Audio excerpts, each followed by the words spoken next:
আজকে হলুদ কানে কালকে আমরা কালকে দিব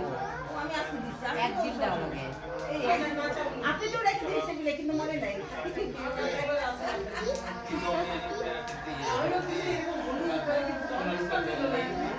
আমি শুনছি ফোন করে সবাই কালকে দিব আপনার আজকে সেদিনই দেব লাগাবেন তো কালকে পূজা করবেন সেদিনই